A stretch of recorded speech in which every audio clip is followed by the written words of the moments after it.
Round 6 has been and gone, and we're always learning in the land of SuperCoach. Will Hickey and the Hawkeys, well, they're humming. Matt Mooney has proven that he is the real deal, and we're going to talk today about the importance of naming the appropriate captain. I'm Kelsey Brown. Welcome back to the panel, your official SuperCoach NBL show. I genuinely thought this week that I was going to end up in the shout out to list, but turns out I'm still the rookie, and that's why I want to welcome in our experts this week. Back again, and the SuperCoach wizard we love, James Clements. JC, I think this week might be the week that you tell me that your SuperCoach team went well.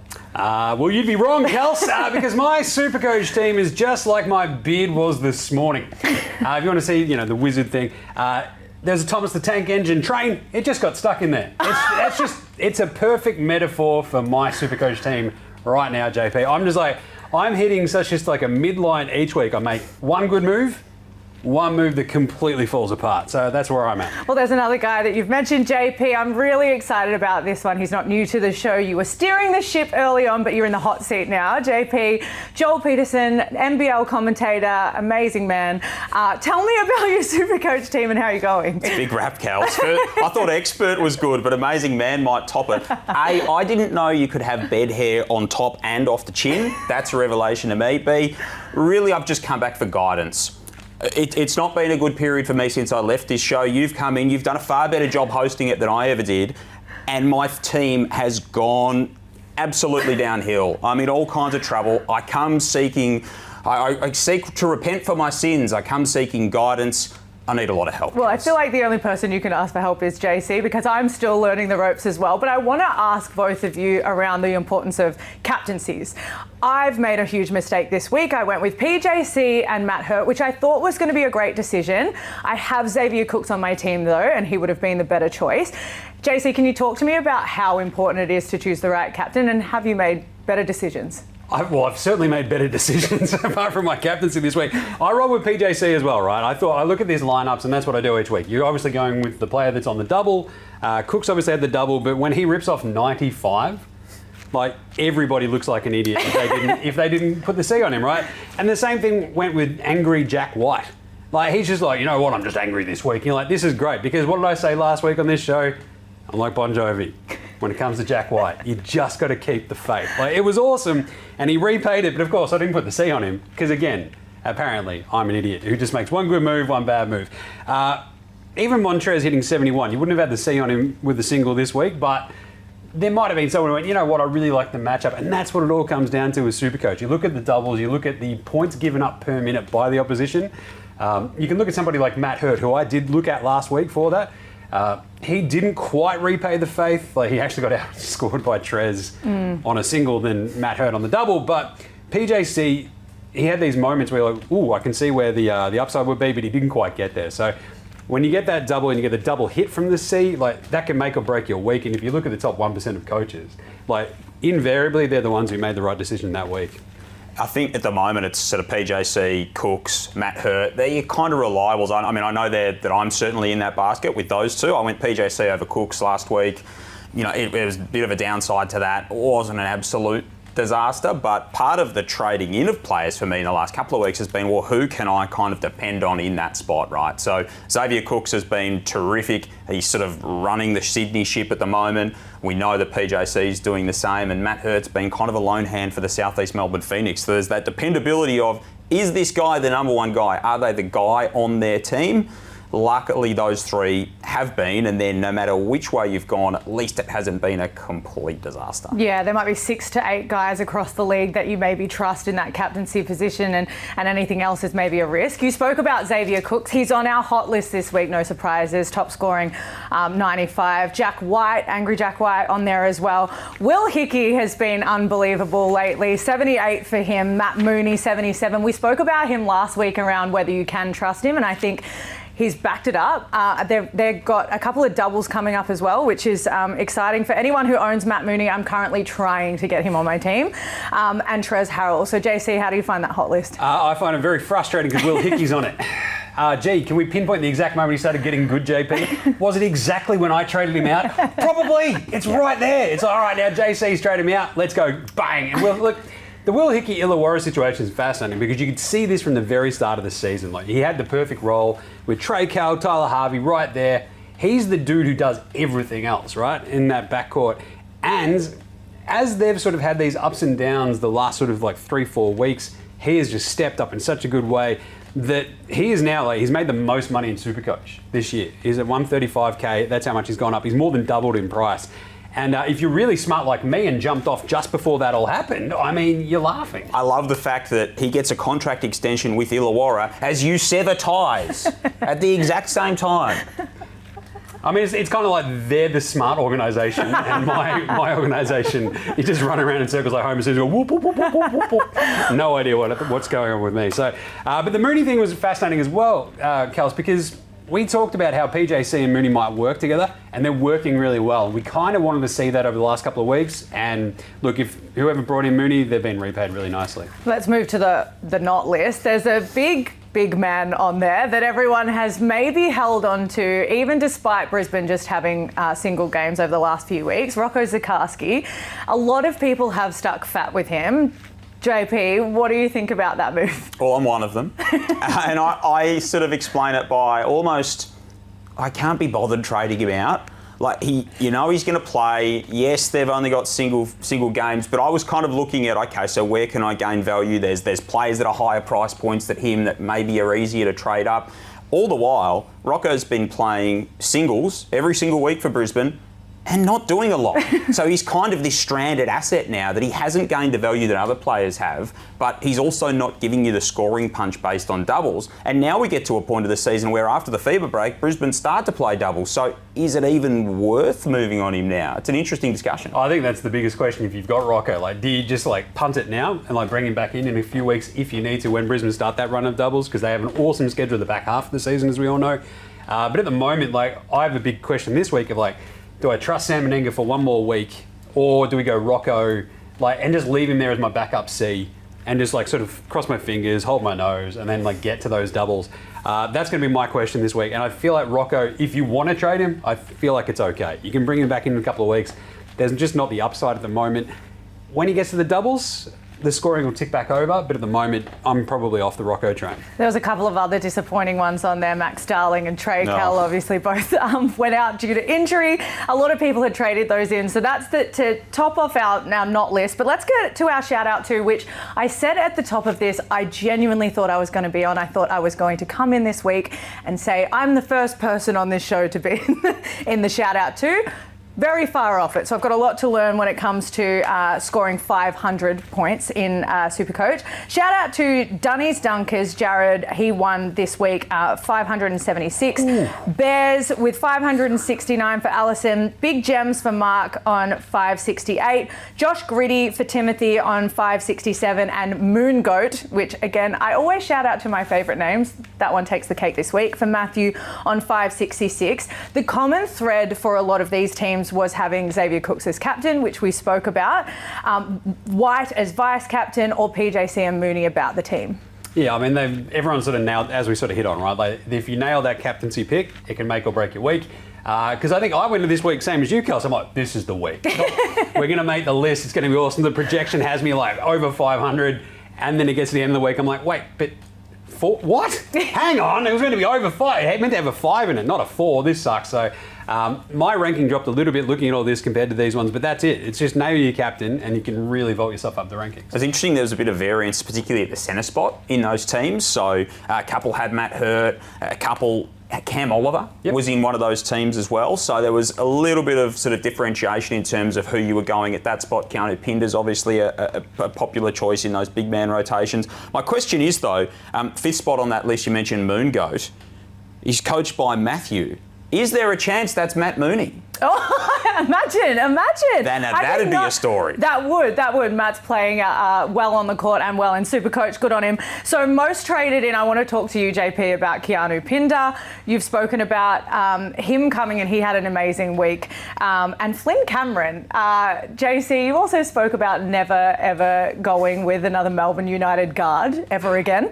I want to hear about your thoughts around Flynn Cameron and Keanu Pinder. I'll start with Pinder. Keanu Pinder reminds me of like a big cathedral. So a big, beautiful cathedral somewhere. But the cathedral's got a multi-storey car park in the basement. It has an amazing ceiling, but a considerable floor. And it might be a floor that you didn't quite know was there. That's Keanu Pinder for me. Like, his best is otherworldly, and it is so hard to predict where it's going to come and when it's going to come. So he's the consideration for me this week. Like, I'm in this spot thinking, do I trade Keanu Pinder into my team?